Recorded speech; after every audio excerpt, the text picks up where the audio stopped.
I think sometimes we struggle because if it feels like we should have clarity and that clarity should be with us for 50 years, 40 years, 30 years, that's a big commitment, and it makes you freeze up. Like, is this the right thing? Well, I think in a lot of ways, clarity is really, what are you going to do for the next couple of years? And if you're really grounded in making sure that you're making the right decision for you right now, that will unfold in very interesting ways. But you need to allow that you're a growing, engaged human being that is going to be a different person in 5 years.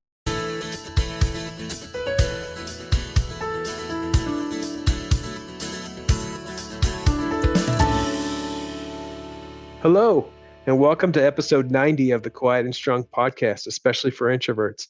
I'm your host, David Hall, and the creator of quietandstrong.com. This is a weekly podcast dedicated to understanding the strengths and needs of introverts. Introversion is not something to fix, but to be embraced. Normally, we'll air each episode on a Monday. Be sure to subscribe on your favorite platform, leave a review, tell a friend, help get the word out there. Becca Ribbing is the author of the Clarity Journal and has been a coach for over a decade. She's on a mission to help people break out of the cycles of uncertainty and struggle that hold them back. She helps women going back and forth with a big, seemingly endless question of what to do next, so they can stop going around in circles and finally figure out what they truly want and create the clarity and momentum they crave. So many people find themselves stuck and unsure of their direction. Using journaling prompts and helping people become more honest with themselves, she moves her readers forward gently and empowers them to embrace their strengths while letting go of any negative self-talk that has held them back in the past. All right. Well, I'm excited for my guest today, Becca. Becca, welcome to the Quiet and Strong podcast. Hi, thanks for having me. Yeah, definitely excited to get into your Clarity Journal. But before we do that, let's hear how you became a coach yourself. Tell us your story. So I was in that place that everyone tends to be in their mid 20s. I got through schooling, I got a job. I actually thought I was going to love my job. And there was just something missing. And so as I was doing my own journey of self-discovery, like figuring out my Myers-Briggs type, reading all of the career self-help books of the day, I really discovered that I wasn't sure still what I wanted to do. But as my friends were at the same point in their journey, I started helping them get more and more clarity about what they wanted. And as I did that, I gained clarity that this is what I wanted to do. Oh, very cool. And so what kind of coaching work do you do? I mainly work with people who are trying to figure out what they want to do next, or really wanting to make sure that what they're leaning towards is the right path for them. I spend a lot of time helping people make kind of more difficult, more creative job changes. So helping people move from one industry to another, get into management, get out of management. I've actually helped a bunch of people get out of management. Okay. Just making sure that what you're doing is the right fit for you. So management wasn't the right path for them? Right. A lot of times when you're a really good producer, you keep getting pushed up into management, and sometimes it's not a good fit personality wise. Usually that is the case when someone comes to me and is actually trying to still stay at a somewhat comparable level, not just wholesale blow everything up, but get back to the solo contributor role. Because if you don't have the personality type for management, you could really lose what you loved about your job in the first place if your job ends up becoming managing, and managing isn't a love of yours. I think in that case, there can be a lot of pressure. Of course you want to be a manager, right? And for some Right. people, it's great, and that's the right progression for them. I do know a lot of people that, as you phrase it, that they might be a solo contributor and they're so happy with it. They love it, but they're made to feel guilty, like, well, don't you want to move up, or you should be moving up. So I think that's a really good point as we're talking about clarity. So I've been working through the Clarity Journal. You have some great prompts in there. Thank Tell us you. more about it and how it all came about. So it's really funny. It came about basically one of my friends hit me with the idea with like a 2x4 over the head. Because I was in my own place of uncertainty and lack of clarity. I've been coaching for a long, long time, but I think sometimes when we talk about clarity, we talk about clarity as if it's like a 30-year plan, when really a lot of times what you really need clarity about is what you are doing right now, where you're going next. And so I had just come out of this pretty dark period. I for for reference, I have two children, two boys. They're 5.5 years apart. And the first child, I was one of those annoying, glowing pregnant women who was doing yoga the day I delivered. I did yoga like 4 hours before I gave birth to my kid. Um, and then my second child, I ended up with a hip injury and had the hip injury through basically the entire pregnancy. I got the hip injury during my first trimester. So I was using a cane and I was pretty immobilized. Especially compared to previous where, I was really active and physical and I was really hard mentally. And then my husband got his dream job. We moved from Seattle, Washington, or moved from Washington, D.C. to Seattle, Washington in my third trimester. And then little buddy was born and he had really awful chronic ear infections for the first year of his life. So to say I was underwater, like, is the understatement of the year. I was really just like keeping the kids alive by the end of all of it. And like, and working with the clients I had. But I let go of all the business development that I had been doing. I let go, when you're in the middle of one of those situations, you let go of so much stuff. I let go of all of my hobbies. I let go of everything else.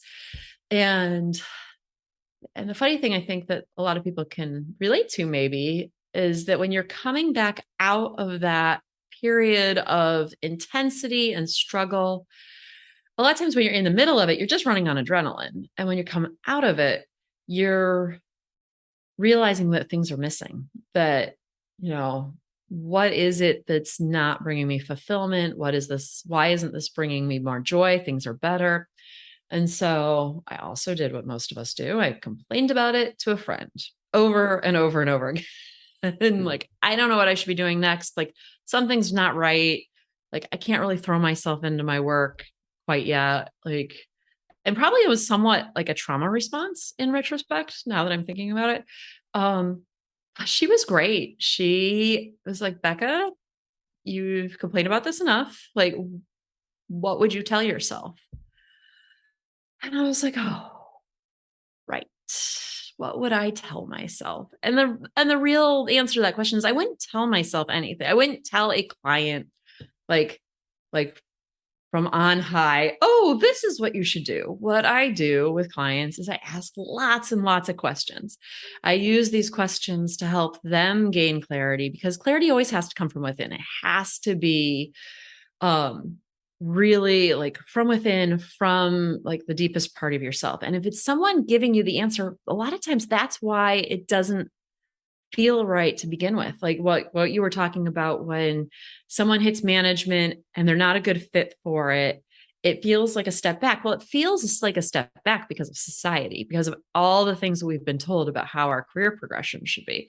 So all of these answers always end up, if they're going to really be the right answer, they need to come from within. So I just started writing out every question I'd ever asked a client that helped them have those aha moments. And as I was writing them down, some of them are mundane, some of them are really cool. But there's like a nice flow to it. Like we start with like what's going well, because I think a lot of times when you're in the middle of struggle, when you're in the middle of uncertainty, you usually start with that. But starting with what's going well, what's good, what your strengths are, really helps set the framework for making sure that you are making a move strongly. So as I was working through all these questions, I realized how powerful it was. And I also realized that one of the reasons why I was still so discontented, even though things were better, was because I had let go of all of my writing while I had been in the middle of that dark space. I just didn't have time for it. And so I ended up deciding to make the Clarity Journal my first writing project, and which is funny, but I think it's really worked. Yeah, definitely. And that's funny. Like sometimes it's you help other people, and what would you tell them, you know? Right. Well, and I think we often do that. Like, Yes. it's like like I am not an expert in business development. I am not a business coach. However, if a friend comes to me with business development questions, I may not be able to answer that for myself. I may need to go to an expert myself, but for them, I definitely have a good insight, like here's how you should be thinking about it. And so I think a lot of times when someone else asks us the questions, when someone else kind of jars us out of however we've been thinking about a problem, it really helps to expand the problem into the place where you can actually be creative about solving it. Yeah, absolutely. It's funny. We're often guilty of that. Like we can help other people, but not necessarily think about the things that we would tell other people apply to us too. Yep. So again, the clarity journal is great. Let's go into a little bit more. Like, what is clarity and why is it so important? So I feel like sometimes one of the reasons why we all struggle with clarity right now, I think it's kind of twofold. Um, I think that we get a little stuck in the 1950s mentality about clarity. Like we've given up the idea of a 1950s career path, but we haven't necessarily given up a 1950s idea about what clarity is. And I think sometimes we struggle because if it feels like we should have clarity and that clarity should be with us for 50 years, 40 years, 30 years, that's a big commitment, and it makes you freeze up. Like, is this the right thing? Well, I think in a lot of ways, clarity is really, what are you going to do for the next couple of years? And if you're really grounded in making sure that you're making the right decision for you right now, that will unfold in very interesting ways. But you need to allow that you're a growing, engaged human being that is going to be a different person in 5 years. And I think sometimes that's hard for us to really realize, even as we get older, that who I am today is not exactly who I am going to be in 5 years. Like what I'm going to be interested in today, general themes are going to be there. I'm always going to be interested in science. I'm kind of a statistics geek. Like I am always going to be like click on CNN and be like, oh, look at this interesting study. However, how I end up using that in my life, how I integrate it into my job, all of that might change. And also, anyone who's listening to this is interested in personal development and human growth. You don't listen to personal development podcasts if you're not interested in it for yourself. Yeah, true. So while you probably know people that would be perfectly happy just like talking about like their favorite football team for the rest of their life, and they aren't very engaged in work, and that's fine, that's probably not the average listener of this particular podcast. So, Right. and that's great. I mean, we both need people who are going to like be avid football watchers. And I know there's overlap. I'm making a generalization, but, but we need people who are going to be very content and just status quo, because it does keep society fairly stable. We also need the dreamers. And I'm assuming I'm talking mostly to people that have a bit of the dreamer in them. Yeah, I think that's a pretty fair assumption. We are talking about the person who really does want to understand their strengths and incorporate those into their dreams.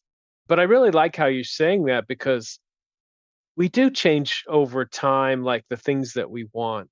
Like you said, there's some things that are always going to be with me. I'm a very analytical person. I always will be. That is never going to change. But I've been podcasting for about a year. When I first got out of college, there was no such thing as podcasts. I had no Right. idea I was going to be doing this, but I love it. I love this work that I'm doing now, helping introverts find their strengths, but that wasn't something that I was going to be working on when I first got out of college with my psychology degree. So we do definitely change. our wants and desires change. So I like that you're really not making a 30-year plan. Well, and going to your point about how rapidly things are changing and podcasting didn't exist, I think sometimes also like when we talk about strengths, some of our strengths were actively diminished in school. Like I had another podcaster who I was talking to about strengths, and I was talking about school and how school kind of sometimes pigeonholes you and doesn't really let you express all of your strengths. They only want you to express the strengths that are pertinent for school. So like one of the podcasters I was talking to said, "Oh my gosh, my teacher, like if I went back and looked at my report cards, all she'd ever say is I talk too much in class." And now she's a podcaster. Like, it's I think it's really hard sometimes to embrace the strengths that aren't the easily lovable by teachers, easily lovable by parents. Like your analytical side, I'm sure got tons of praise when you were a kid. Sometimes, Sometimes, sometimes not. although Sometimes I was too analytical, and yeah, out there. as soon as I said that, I was like, oh, that could cut both ways. But Yeah. I think that's one of the reasons why it's sometimes hard to find our strengths and really embrace our strengths is because our strengths can be a double-edged sword for other people, not necessarily that it's a double-edged sword for you, but you end up hearing negative things about it and don't really just embrace this is who I am. And this is what I'm bringing to the world. And sure, like maybe I need to learn not to be hyper analytical with my wife when she's upset about the dishes. But that might be like something out of my own life. um, but like to embrace who we are is such a gift. And I guess that's also part of what like the journey I feel like the Clarity Journal is helping people go on is really getting more comfortable being able to articulate their strengths and be able to like articulate really deeply what they want. Because I think also sometimes we feel selfish. We feel like we shouldn't be so picky or choosy. Like there are all sorts of different negative words I could say about like when you really get down to it, not everyone is going to appreciate what you want to do. And there's a lot of naysaying. I have to say it's funny you brought up an example of somebody talking too much in class. And on this show, we talk about that a comment's often not talking enough. And again, there's a strength there, but you have to understand how to help either type of student use their strengths. In the Clarity Journal, you have a really great list of strengths, I think. How do you help people discover what their strengths are? I think there are two different types of people. There are definitely the people that do kind of see that list, can highlight it, know what they're like. As soon as they actually see it, it kind of sends off that aha moment. And there's another type of person that really still struggles with it because various reasons. Sometimes it really was punished when they were a kid, or just they don't really feel confident in it. And I think that one of the things that I tell people is to look at the things you do easily in a different way. And I'm not actually sure I go into this in the Clarity Journal. I think I do actually. But the things that go easiest for you are your strengths. And a lot of times, because they come easy, you undervalue them. And on the flip side, a lot of times you get annoyed when other people don't have that strength. I find that it's really funny when I'm talking to clients because what ends up happening is I'll have a session or two. And as I'm getting all of their stories and hearing all of the different things that they've been thinking about, I start doing this thing where I'll, listen to a story and then I'll be like, can we hold on here for 1 second? I just want to point out that if, in case you're not aware of it, that is a major strength of yours. And almost inevitably, when I say that, they pause and they get really introspective and not in a like, oh, you're right. It's usually in a, I'm not sure I agree with you sort of way. And that's because it comes easy. Or they've practiced it so much, it's easy to them now. And so because it comes easy to them, they expect everyone to be able to do it.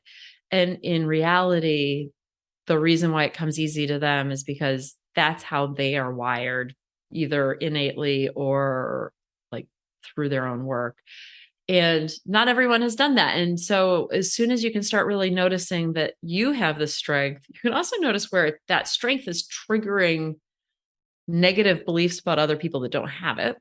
You can also start noticing other people's strengths a little more eyes wide open. Like, oh, if I have this strength, what is coming easy to this other person besides annoying me? um, and I think that it's really valuable because the more you can see the world, more that you see the world as made up of people that all have very different makeups and very different strength backgrounds, you can see how they kind of fit together. And, like I think we were talking about before we got on the podcast, like I'm an extrovert. I think you could probably tell I'm an extrovert just the way I talk. And my husband's an introvert. And, we could be two introverts. And I'm sure there are a lot of people on this podcast that are two introverts married to each other, but there are strengths involved in having having an extrovert and an introvert married. My husband is an introvert. Both of my kids are like kind of more extroverted. One of my kids is kind of more of an omnivert. My other kid is the most flaming extrovert I've ever met. So I feel like if my husband had been married to another introvert, it probably would have been really hard to manage that and manage your own energy regarding that, and I think that sometimes there's just value in whatever differences you have with people because those differences make you all stronger. Wow. And that's why I talk about strengths so much, is because I know that we all have our unique strengths. And I also have been in a place where I wasn't using my strengths. And now, on a pretty regular basis, I use most of my time is spent in my strengths. And it's just such a different experience. You do more fulfilling work when you're working in your strengths. And Right. you said so much there. It's like, okay, so with you and your husband, you bring different things, but, I can tell you understand him and what he needs and his strengths, and hopefully he has the same for you. A lot of times we don't understand that we have strengths. We think everybody is the same, like you were describing, and then we don't appreciate somebody else, or we don't even see their gifts. We don't value their ideas because we don't see where they're coming from. That's why it's so important to really get to know our strengths, have other people know our strengths. Sometimes we need to partner on things. And that's just a big part of this conversation. So, again, I think that there's a great list there, and give that some thought. And the more you can work in your strengths, the more you can get done those things that you really want to do and accomplish your goals and your dreams when you're doing what you're good at. Right.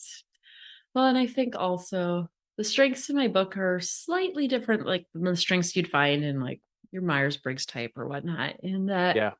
when you're choosing them yourself, when you're picking out like what is high, what really stands out to you on a page, there's also a lot about your values in that. It really does show you what you value about yourself and what you value about the world as well. So I think that sometimes when we talk about strengths, we leave that deeper piece out. And I think that deeper piece is really important because, if you're creative and that is a self identified strength of yours, you probably really value beauty in the world. Or you really value great writing, great literature, or like there's going to be some sort of artistic expression that you really value, which another person might not. But it actually tells you a lot about how you process the world. Besides just that you are inherently creative, it's also telling you that you value creativity in the world. I think that's really important to know. Or if you're analytical, like, and you pick out analytical for yourself, it's like, okay, you value order, you value things that are, um, what's the word? Like you value things that are definable. You value really looking at a problem fair, like analytically. And that shows you a different side. But honestly, like if you picked then analytical and creative, that shows you a completely other different thing. And I think that that's kind of where it's cool is like if you really can dive into what does this say about how I see the world and stuff, then it can really help guide you through like which jobs you might want, what is going to be a good fit, what isn't a good fit. So I think it's really important. Okay. Well, let me ask you, what is a strength that helps you be a great coach? I make connections really quickly. I am analytical, but I wouldn't necessarily say that.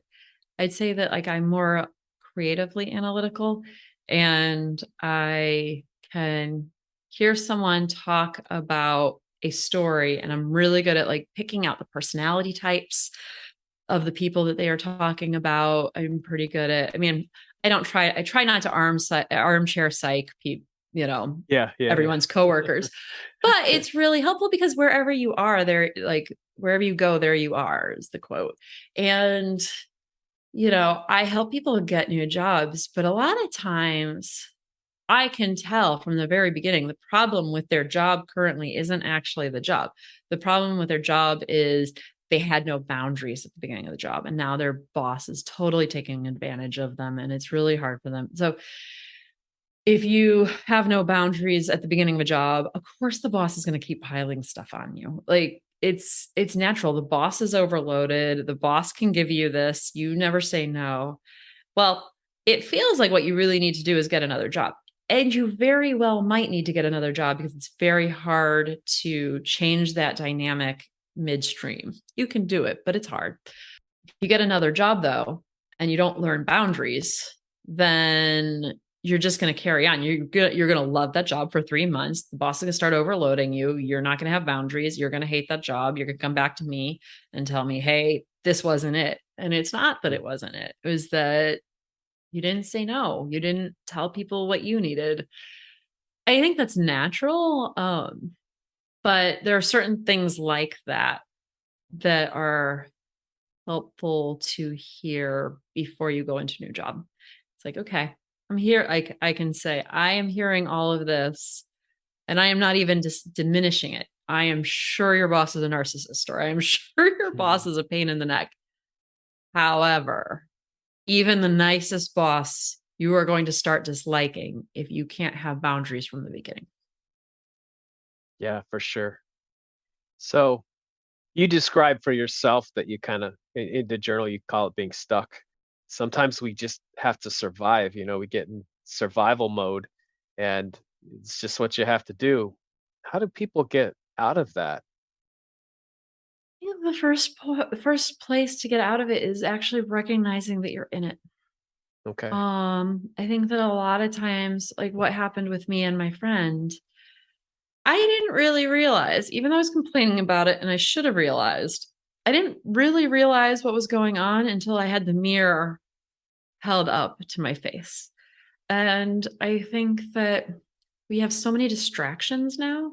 We have the phone, we have the computers, we have our TVs. Like, if you are uncomfortable about a situation, if you are in the middle of stress, it is really easy to alleviate that stress by going and watching 5 episodes on Netflix or flipping through TikTok videos for, and sometimes it's crazy. Like I can watch TikTok videos and not even realize that I just spent an hour doing it, and I think that when we are stuck, we find ourselves doing that more because it's self-soothing. I mean, it's basically like giving a kid a pacifier or a baby a pacifier. So I think that that is really the first place that you would actually help get yourself unstuck is the process of recognizing I am stuck and I need to sit in this feeling of being stuck longer and not just try to push it off. Okay. So you have to realize that you're stuck. Right. And sometimes that might be the catalyst, when you really are feeling it's gone on too long, maybe. Right. And then I think that there are a couple different ways. I mean, I am a big believer in journaling, but I know a lot of people are um, not natural writers. And so I tell people, like, if you don't like writing, pull out open up a voice memo, write to yourself, like speak it to yourself. Or there's Otter, which you can do a voice memo and it will transcribe it and then you have it written down. But I think it's really important to have it somewhere physically. I mean, voice memo in the cloud, maybe that doesn't count as physical to you, but to me, it's actually making a commitment to something. And I think that also then expanding your frame of reference. Like if that's journaling, I mean, if you go and look back at my journals from when I was like in high school, you will see I talked about basically one thing, whatever problem with the guy I was dating Yeah, at the yeah, yeah. time. And it wasn't like trying to figure out the problem. It was just like harping on the problem over and over again. So you can definitely journal in a way that you're not actually solving your problems. So I do like either the clarity journal or journaling prompts. There are loads of journaling prompts on the internet too. I think also getting outside of your comfort zone and asking people for help. I think a lot of times when we talk about clarity, one of the problems is we have ideas that we want to do. The problem is we don't have the experience to really decide whether it's the right course or not for us. And I joke we don't it's I joke that we don't really have a problem with like Gen Z, millennial, boomer, Gen X. What we really have a problem with is that we are all in generation Google. We have this infinite amount of information at our fingertips, and we feel like we should be able to Google something and figure out the answer. But if it's Googling like how many miles from the earth to the sun, that's one thing. That's easy. You don't need to have personal experience to understand that. But when you are Googling how to become a writer, for example, well, you're going to get you could not read every single blog on how to become a writer in your entire lifetime. You could just Right, literally right. keep scrolling through Google until you die. So the problem isn't that you don't have the information. The problem is all of these people have different opinions and you don't have the experience to synthesize it.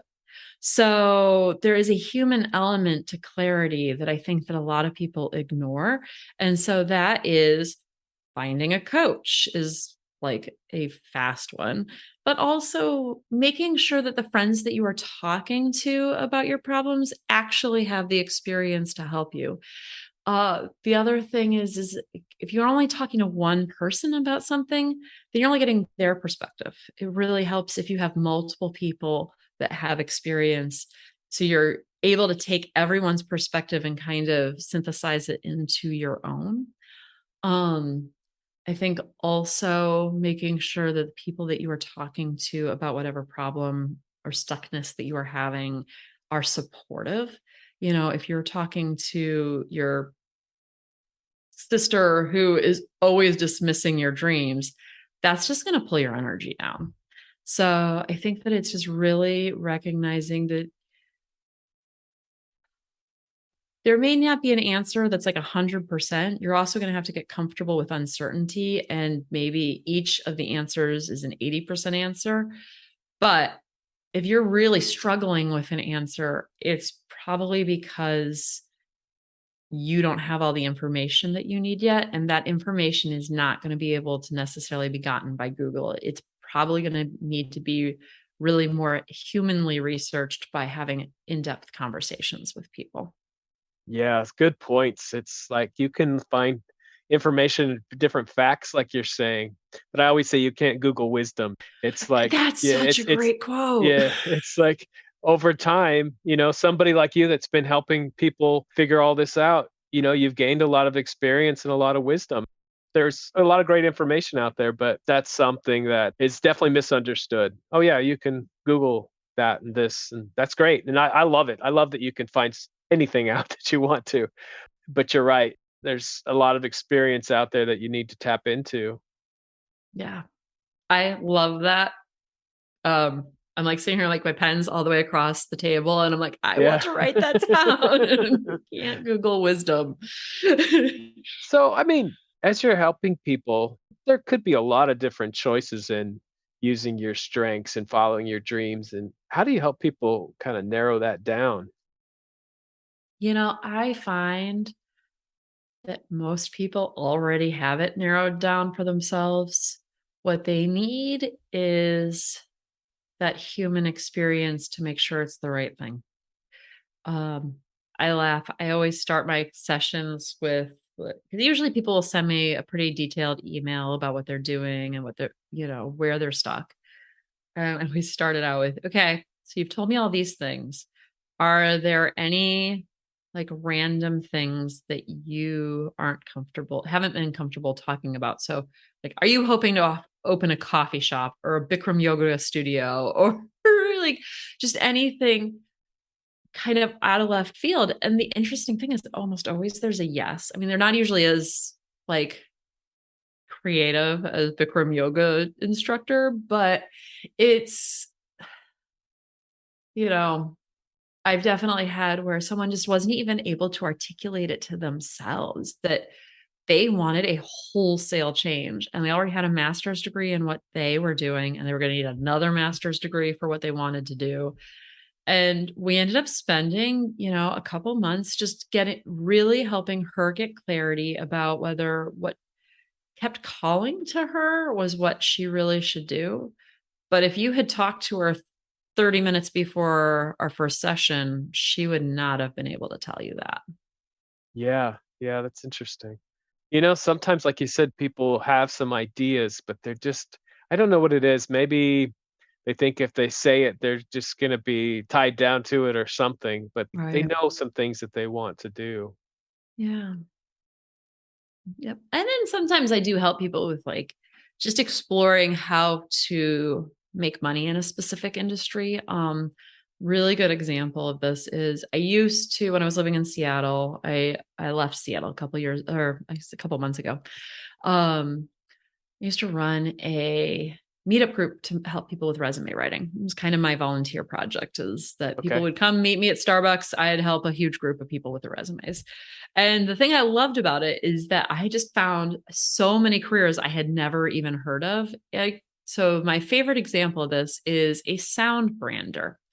I met a musician who his daytime job was to work for companies like Starbucks or like the bigger companies. And he would like make sure all of the sounds were consistent in all of their advertising on their website, their phone jingle, whatever, to make sure that it all was consistent. So like if you think about Starbucks as a good example, like they used to sell those CDs, they have a Spotify channel, they have the music in the coffee shop, they probably have music on their app. I mean, I don't know all where they have music. I am not a musician, but it was a really interesting thing because I was like, I would have never thought of that as a way of like having a real day job as a musician. I know some of the like kind of more normal ones. So I think that sometimes people come to me because they really do want to be in a specific industry, but they are trying to figure out their niche in it. And because I talk to so many people, I have a bigger basis to pull from than a lot of other people. And I have a really good idea of like things that I don't know and how to find those answers. Like one of my favorite pieces of advice for people is if you're really stuck about what you want to do next, go just type in like whatever degree you have, go type that into LinkedIn and search for that degree and just look at what everybody else with that degree is doing. Because sometimes that can lead you to really interesting career paths. Also, you can always reach out and be like, hey, do you mind if I pick your brain? I'd say maybe 30% of people that do that, 30% of the people you do that with will say yes, but no one's going to write you back being like, you jerk, you shouldn't have emailed me. Right. They're either going to ignore you or they're going to say yes. Or, I mean, every once in a while you'll get, oh, I wish I could. I'm so busy. But, I think that we avoid that. And I assume introverts probably avoid it more, but extroverts definitely avoid it. I have had really extroverted people be like, oh, you can do that? And it's like, but that's where the human wisdom comes in. Like you talking to that person and seeing what they did and whether they're happy with it and all yada, yada, yada. Like it really helps you develop your vision for yourself. And I think that's where there's kind of a mixture because you can really the internet is so full of great tools to look at all kinds of options out there, but then combining that with the human element, like you're talking about. Because often, in the work I've done with people on this, they're not aware of all the possibilities. Like they may not know there's such a thing as a sound brander, but that might be something that just really lights them up every day. And Right. and so there's definitely a lot of research that can be done and also talking with somebody that has experience and being able to guide your search and your journey. Yeah. Wow, Becca, we've talked about a lot of things, getting clarity, your clarity journal. Is there anything that we didn't talk about that you would like to? I can't think of anything off the top of my head. I guess I just really encourage anyone who's listening, if they're finding themselves stuck, to let this be the wake up call that they don't need to stay stuck. However, they end up processing through it and journeying through it, life really is too short to stay in this feeling. Yeah, that's for sure. We really should be doing work that we're passionate about because there's a lot of different opportunities and we have our strengths. And I always hate to see when people are just like living for the weekends and, dreading Mondays. And I feel fortunate that I'm not in that place. I love what I do. I love spending time with my family and friends, of course, but, I love my work too. So, That's awesome. all right. Thank you so much, Becca. Of course, where can people find out more about the Clarity Journal and the work that you do? Thank you so much for having me. So my name is Becca Ribbing. I'm at beccaribbing.com. And the Clarity Journal is really easy to find on Amazon. All right. Well, thanks again. All right. Thank you. Thank you so much for joining me. I look forward to further connecting with you. Reach out at david@quietandstrong.com or check out the quietandstrong.com website, which includes blog posts, links to social media, and other items. Send me topics or guests you would like to see on the show. If you're interested in getting to know yourself better, there's now a free Type Finder personality assessment on the Quiet and Strong website. This free assessment will give you a brief report, including the four-letter Myers-Briggs code. I'll add a link to the show notes. There's so many great things about being an introvert, so we need those to be understood. Get to know your introverted strengths and needs and be strong.